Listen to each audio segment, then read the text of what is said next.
Na Celjski Koči začetek nove smučarske sezone. V Rogaški Slatini v lanskem letu realizirali 22 velikih projektov. Na Stranicah uspelo drugo ponovoletno plavanje.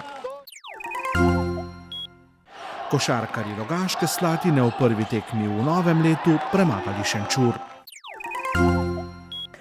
Spoštovane in spoštovani, pozdravljeni v dogodkih dneva na televiziji Celje. Smučišče Celjska Koča je v soboto odprlo svoja vrata. Pogoji za smuko so dobri, kar je minuli vikend na celjske bele strmine privabilo precej smučarjev, pa tudi deskarjev. Osebje, ki skrbi za pripravo smučišča, pa upa, da bodo vremenske razmere smuko omogočale čim dlje. Celjani so že nestrpno čakali, da preizkusijo svoje smučarske sposobnosti na smučišču Celjska Koča. Osebje smučišča je zato letošnje novoletne praznike preživelo delovno. Žal je vreme tako, da iz nekih ekstremnih -15 stopinj pademo na +6, kot je recimo zdaj ta trenutek. Se pač z obstoječo tehniko, ki jo imamo, trudimo, da bi naredili najboljše, kar se da. Zaenkrat obratuje otroški vrtec, ki je, moram reči, zelo obiskan, in pa spodnji del te vlečnice, vendar računamo, da če bojo kolikor toliko znosni pogoji, da bomo jutri lahko odprli vlečnico Celjska 1 tudi do vrha. K pripravi smučišča so močno pripomogle nizke temperature, ki so zajele v Slovenijo ob koncu prejšnjega leta. Mi potrebujemo 3 dni in 3 noči še hladnega vremena, pa bo tole stanje bistveno drugače, kot je. Ker podlago imamo, bom rekel, odlično. Padlo je sicer 30 cm naravnega snega, vendar tega ni več, ta se je posedlo. Se vidi tudi izven proge, bom rekel, takoj se vidi razlika, kar je. Vendar ta podlaga je nareta, manjka nam pa zdaj 10-15 cm naravnega ali pa da 3 noči, da še tole naredimo. Potem bo pa odlična smučarija. Tako da mene zaenkrat ne skrbi. Snežna strmina je zaradi nizkih nočnih temperatur lahko ob odprtju smučišča zelo hitra. Zato je pomembno, da smučarji poznamo svoje sposobnosti. Ja, najboljša preventiva je vedno bila in bo, torej, da se pridemo na smučanje pripravljeni, da ni to zdaj edina stvar, ki jo v življenju počnemo, ne, da celo leto ne delamo nič, pa gremo pa smučati. Treba se pripraviti na smučanje, da je telo pripravljeno na te napore, tudi na morebitne padce dejansko. Treba delati na sebi, ne. Tudi kakšne vaje za moč so pa itak najboljše za noge, recimo za trup, da pridemo pripravljeni na sami smučino. Smučišče bo ob trenutnih vremenskih napovedih lahko še brez težav obratovalo celoten januar. Seveda pa se bo ob nizkih temperaturah in dodatnih snežnih padavinah smučarska sezona na Celjski Koči še podaljšala.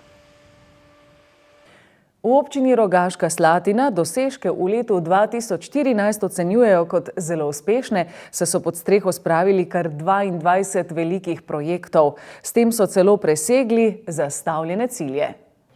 O upravljanju v preteklem letu je spregovoril slatinski župan, ki je jeseni nastopil svoj 6. mandat. Leto 2014, ki se izteka, bo težko ponovljivo, vsaj po mojem mnenju, iz večjih razlogov. Prvi je ta, da smo imeli kar 22 otvoritev različnih projektov oziroma različnih vsebin. Drugi je ta, da je bilo tudi v tem letu, verjetno še zadnjem, na razpolago tudi dovolj evropskih sredstev za seveda projekte, na katerih je občina na osnovi razpisov tudi uspela. Mogoče še tretji segment, ki pa je tudi pomemben, pa je ta, da smo v svojemu namenu v centru mesta predali novo pokrito mestno tržnico s parkirno hišo, ki pa je dala nek pečat zopet utripu življenja v samem mestu. Med glavne projekte pa vsekakor sodi tudi vodooskrba v Poreču Sotle, skupni projekt 5 občin, od tega približno tretjina v naši občini. Prenovili smo 16 km lokalnih cest, obnovili B2 osnovni šoli, pa še bi lahko našteval, mogoče še kakšna pika na i, postavili kopijo ekipa svetega Janeza Nepomuka ponovno v zdraviliški park. Prizadevamo si za enakomeren razvoj občine na njenem celotnem področju in tudi za krajevne skupnosti Sveti Florjan in Kostrevnica smo realizirali 2 pomembni vsebini. Pri Svetem Florjanu smo na novo zgradili poslovilni objekt, ki bo verjetno lahko služil svojemu namenu prihodnjih 50 let in več, tako kot je sedaj že odstranjen oziroma porušen. V Kostrevnici pa smo prenovili 5,5 km lokalnih cest, vključno z skoraj 100 let starim vodovodnim omrežjem. To pa pomeni tudi od vzhoda do zahoda same krajevne skupnosti in urejena infrastruktura še zmeraj, po mojem mnenju, pomeni največ ali skoraj največ občanom in seveda tako so se odzvali tudi naši krajani v letošnjem letu. Prednosti Rogaške Slatine danes v slovenskem prostoru so predvsem urejeno in varno okolje, vsaj tako pravijo tudi gosti, predvsem iz nekdanjih republik Ruske federacije, ki prihajajo v Rogaško Slatino in je zato njih, lahko rečem, pravi raj. No, mi si pa seveda prizadevamo, da bi kraj tudi bil vsako leto na novo urejen. V letošnjem letu žal zaradi pravil Turistične zveze Slovenije nismo smeli kandidirati kot v tekmovanju za najlepša urejen zdraviliški kraj. Imamo v zadnjih 5 letih, ko smo lahko tekmovali 3 zlata priznanja ali pa priznanja za najlepša urejen izrazito turistični kraj. Slatinčani so v prejšnjem letu dobili še eno priznanje. Tako imenovano Quest, ki pa se nanaša na oceno trajnostne mobilnosti slovenskih in evropskih mest. In med 4 mesti, ki so bila ocenjena v Sloveniji, smo dobili največje število točk. Pomembno pa se mi zdi, da je analiza, ki je bila v sklopu tega projekta narejena, pokazala, da več kot 75% anketiranih naših občanov ocenjuje, da je mestna cestna grajena infrastruktura zelo dobro urejena. Seveda tu ne gre samo za ceste, gre za pločnike, kolesarske steze, pes poti, sprehajalne poti, mirujoči deli mesta in tako dalje. Minulo soboto so na Stranicah pripravili že drugo ponovoletno plavanje. Čeprav so organizatorji zaradi nizkih temperatur, ki so zamrznile gladino ribnika, imeli kar nekaj pomislekov glede izvedbe prireditve, so jo uspeli izpeljati brez kakršnih koli težav. Idejni vodja ponovoletnega plavanja na Stranicah Gojko Jevšenak je tudi letos nastopil v 2 vlogah. No, zanimivo je to, da smo mi imeli včeraj sestanek, ki smo se pogovarjali, da bomo ta led razbili, na kar je popoldanski jug dejansko ta led popolnoma izničil. In smo rekli, v redu, pa ne bomo nič razbijali. No, nočne temperature so naredile svoje, je prišla ledena brozga, je prišel ledeni vrh in je bilo treba ponovno razbiti. Bom rekel tako, da smo tekom tega malo spremenili tudi naš plan. Jaz sem sicer potem to sam razbil, premalo, vendar pa ravno toliko, da smo lahko nekateri šli v vodo, kjer smo imeli namen, v ribnik. Okoli 100 obiskovalcev je z navdušenjem spodbujalo 6 pogumnežev, ki so zaplavali v ledeni vodi in jih nagradili z bučnim aplavzom. Nekateri so plavanje popestrili tudi z akrobatskim skokom v vodo. Tukaj z tih krajev imam prijatelja Gojkota, ki me je povabil na ta dogodek, pa sem se ga z veseljem odzval, da malo vidim, kako in kaj deluje ta zadevščina, zamrzla voda tukaj. Ste prvič plavali v tako ledeni vodi? Ne, bil sem že v Portorožu, ko je novoletni skok v morje, pa tudi na Bledu pred 4 leti. No, v Portorožu je bila temperatura vode višja kot tukaj. Kakšna je razlika plavati, pa še seveda sonce je bilo tukaj, imamo bolj tako turobno vreme. Je malček bolj mrzla tukaj, ampak neke razlike niti ne čutiš, verjetno zaradi tega, ker sem že navajen tega, tako da mislim, da bi to bilo nekako v tem smislu to. Bodo takšni vaši dogodki postali vaša stalnica? Mislim, da, ker en lušen začetek novega leta, pa druženje, pa tudi dobro počutje na vse zadnje. Ja, mislim, da je kar velika razlika, letos je voda, vse ste tudi videli led na vodi in je kar velika razlika, je kar hudo. Kaj človek doživlja oziroma kakšni so občutki, ko zaplava v dobesedno ledeni vodi? Posebni občutki so, v glavi moraš pač priklopiti, en klik narediti in to se da zdržati. Rad imam take stvari ekstremne in obožujem to, zato se bom, dok bom mi zdravje služil, se bom udeleževal teh prireditev od Celja, Savinja do tukaj. Želim si tudi enkrat še celo v morju. Ekstremno mrzla je bila voda, no, res glih toliko, da je nad nulo, da ni popolnoma zmrzljen ribnik bazen in tile ekstremisti, ki so se res danes spustili v tole ledeno vodo, so res vredni aplavza in pa priznanj, da so vsi drznali v tako ledeno vodo, ne samo prst namočiti, ampak dejansko s celim telesom čutiti tole ekstremno temperaturo tele ledene vode. In kako na to prireditev gledajo na stranicah? Ja, tu na stranicah smo zelo zadovoljni za to prireditvijo, z organizacijo, z trudom Gojka Jevšenaka, našega pevca, pisatelja, režiserja, bi rekel vsestranskega kulturnega delavca in tudi organizatorja take prireditve, kot je ta skok v vodo v ribnike po novem letu.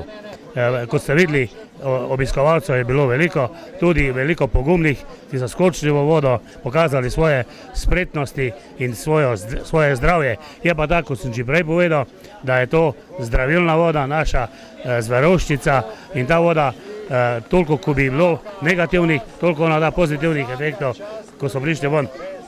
Leto že lahko rečemo, da prireditev postaja tradicionalna, drugič ste jo pripravili in izvedli, prihodnje leto bo tretja, pa bo res tradicionalna. Ja, tretja bo že tradicionalna, veliko še bomo postorili pri sami organizaciji, tako da pričakujemo naslednjo leto še več pogumnih, ki bodo skočili in tudi več obiskovalcev. Bomo to pripravili, tako je naš gostitelj Niko Laznik povedal, da bo to pri sami organizaciji še bomo nekaj postorili. Se pravi, lahko ugotovim, da se je to prijelo in to bo tradicionalno na stranicah.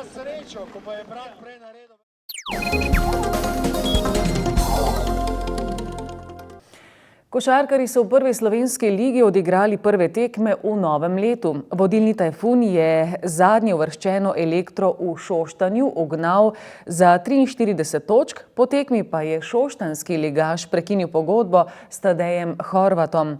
V drugem regionalnem obračunu so Hopsi na Polzeli za 16 točk ugnali Zlatorog in napovedali, da se morda še lahko vključijo v boj za 5. mesto, ki vodi v ligo za prvaka.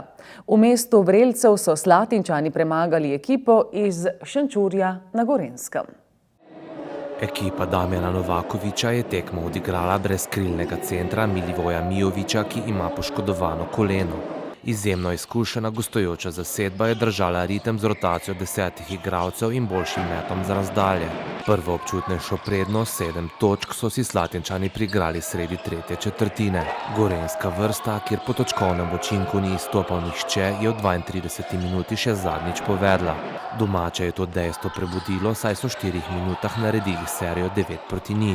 Sledili sta še tehnični napaki gostom in srečanje je bilo odločeno. Zasedbi Rogaške sta z 18 točkami prednjačila prvi strelec lige Sandi Čebular in vedno bolj standarden center Žiga Dimec. Pričakovana težka tekma, Šenčur ima zelo dobro ekipo, izkušeno, veliko število kvalitetnih igralcev. Ne nazadnje Dario Krejić igra 5-6 minut, potem je vse jasno. Mi smo pač ostali brez Mijovića, imeli smo slab strelski dan, zadeli 3 trojke, ob tem zelo slabo izvajali proste mete. Je pa seveda Šenčur igral zelo dobro obrambo danes, vse skupaj smo pač nekako pripravili do konca, zaslugi obrambe in borbenosti in ta zmaga nam veliko pomeni, saj smo s tem recimo brško ne onemogočili Šenčur, da nas zdajkoli v tej sezoni še dohiti. Ja, prevladali so na koncu sodniki. Ob takem kriteriju sodniškem, da vrže domačin 30 prostih metov, mi pa 10, tekme enostavno ne može dobiti, če je tekma na all rezultatu. Bila je teška utakmica, trebalo je nakon ovih praznika. Za nami je težka tekma. Po praznikih se je težje vrniti v tekmovalni ritem, vendar smo to naredili na pravi način. Za nas je bila oteževalna okoliščina, ker smo dan pred tekmo izvedeli, da je Mijović poškodovan. Mislim, da je naša zmaga povsem zaslužena. Na kraju mislim, da smo zasluženo pobjedili. V 13. kolu bo najbolj vroče v Šentjurju, kjer bo tekma prvovrščenih ekip Tajfuna in Rogaške. Zlatorog bo gostoval na Obali, Elektra bo prvo zmago iskala v Mariboru, Hopsi pa so prosti. Še pred rednim sobotnim kolom bodo v torek na sporedu povratne tekme 5. kola pokala Špar, ki bodo določile udeležence zaključnega turnirja. Šentjurčani bodo v konicah branili 28 točk prednosti s tekme na Planini, veliko bolj zanimivo pa utegne biti v Rogaški Slatini, kjer bodo gostitelji proti Zlatorogu lovili 15 točk zaostanka.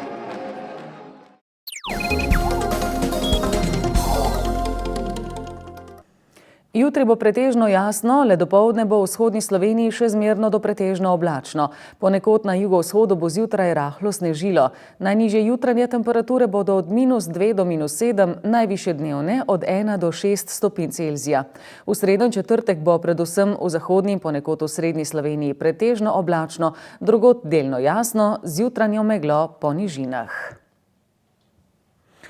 To je vse, kar smo vam pripravili za tokrat. Hvala, ker ste nam sledili, sicer pa nam sledite skozi celotno leto 2015. Pa lep večer.